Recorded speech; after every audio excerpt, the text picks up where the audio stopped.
Hey guys, Justin here. I made a lot of mistakes as an iRacing rookie, both in my driving and how I approach the game as a whole.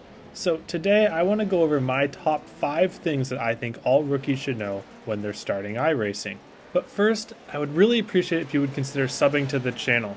I'm getting really close to 3,000. I'm on track to barely miss hitting it right before the new year. And as of right now, 83% of my viewers are not subscribed. Thanks a lot, and let's get right to the vid. The first tip I have is don't rush getting out of rookies. A lot of the times on places like Reddit and the iRacing forums, I see people lament, how do I get out of rookies? This is impossible. And I'll see other people say, oh, start from the pits, don't qualify, start from the back. And personally, I think this is the complete incorrect way to approach rookies on iRacing. The hard truth is, if you're not able to get out of rookies just by racing normally, you probably aren't ready for the next level yet. Many people will say, none of the incidents were my fault, so why am I being punished for it? And that can be completely true. But in the slow cars like the rookie street stocks and other rookie cars, they're so slow that almost every incident is completely avoidable without a 4x or a 2x. Learning how to manage your race without completely sandbagging is a vital tool that you'll need at all levels at iRacing. And it's not like the rookie safety rating system is even that harsh. You can get away with 1 or 2 car-to-car contact incidents before you even start losing safety rating in the rookie class. So overall, embrace the rookie series and their madness, and you'll be more ready for what comes next, because it's not particularly going to be much less chaos. Next is know your in-car settings. Even for fixed series and iRacing, there are still things that you can do with the setup and your settings that will make it either more comfortable to race or even give you an advantage sometimes. I'm going to play a bit of a traffic diverter for this section. I'm going to link some videos in the description which I think will really help you, including how to set up your FOV so that it's the most natural for you to drive. And then also another video on how to determine what brake bias to use, because that can come in handy even in the rookie series. Number 3 is that the vast majority of people in the iRacing community are eager to help newer players. There are so many places at any given time that you can go look for help in terms of understanding oval racing or other types of racing on iRacing. For instance, you can look at Twitch streamers, you can watch YouTube videos and leave a comment like for my videos, and then there's also Discord communities like my community where you can ask a question and there are so many experienced people that are ready to answer and willing to help. But it could even be as simple as messaging the person who is fastest in your practice and asking them for tips. I find that at least 8 or 9 times out of 10, they will respond with something very helpful. Sometimes the iRacing community gets a pretty toxic reputation, but at the end of the day, pretty much everyone on iRacing wants more quality races and more quality racers. So that's why they're willing to help people, because if those people become good, they'll make the quality of races higher. The next two kind of go hand in hand, but we'll start with number 4. iRating doesn't really matter. I've made multiple videos about iRating, and what they've basically boiled down to is that iRating is a matchmaking tool that you can kind of manipulate to make that number higher if you want to, or lower if you want to. For pretty much all of my iRacing career, as you could call it, I've cared about iRating way too much. When in reality, when you care about your quality of driving and improvement, the iRating will just naturally follow.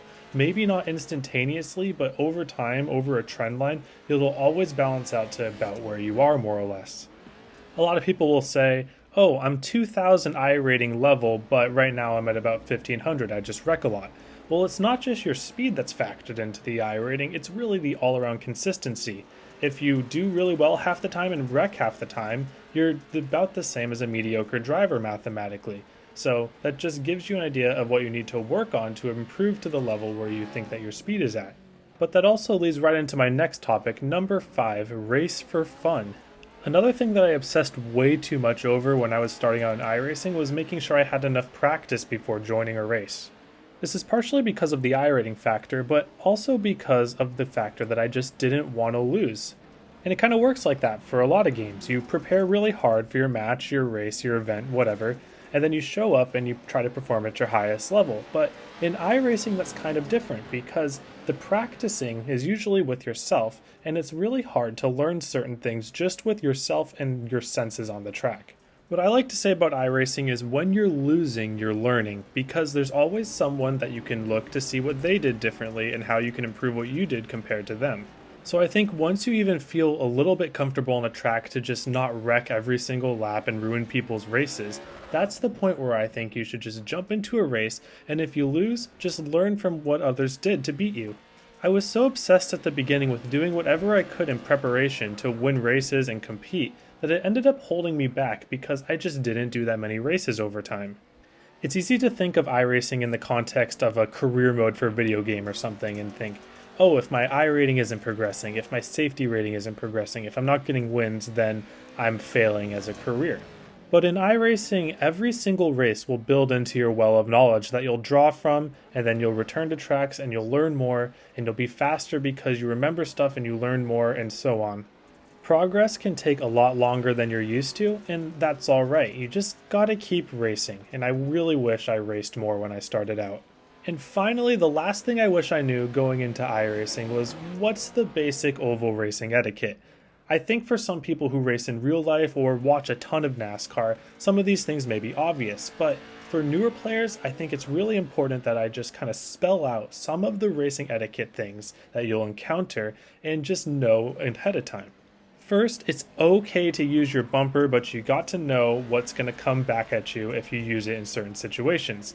So, using your bumper in oval races, especially on short tracks to move people out of the way, is completely fine, maybe a little bit dirty, but you do not want to spin the person out because at the end, that usually hurts you because either it brings out a caution which bunches everyone back up together and leaves you more vulnerable from the people behind you, or it makes them angry in a no caution race and you'll probably have some payback of some sort.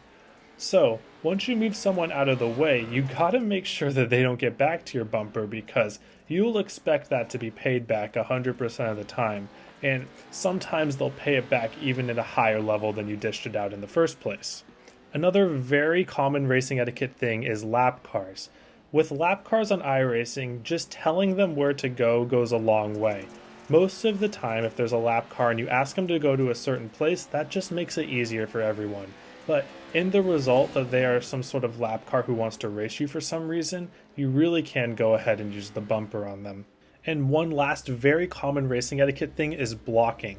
You want to make sure that if you're blocking someone, it's not done to put either of you in a very bad position, it's just done to take away a person's line. So if there's a huge difference in speed between you and the person you are blocking, that is putting both of you in a very bad position, because you're basically telling the other person, you're going to check up for me or we're going to make contact and whatever happens, happens. And that's not always a good thing etiquette-wise to do. But there are tons of racing etiquette things to consider, so if any of the more experienced people in the comments want to leave some of their ideas of racing etiquette, that would be really helpful so that people who find this video can scroll down and just kind of keep a bank of all these racing etiquette ideas. But other than that, do you have anything else that you wish that you knew as a rookie? Or for rookies out there, is there something that really confuses you? Leave a comment down below and I'll try to answer as many of them as I can. But anyways, thank you all for watching. I hope you all have a wonderful day, and I hope to see you all on the track.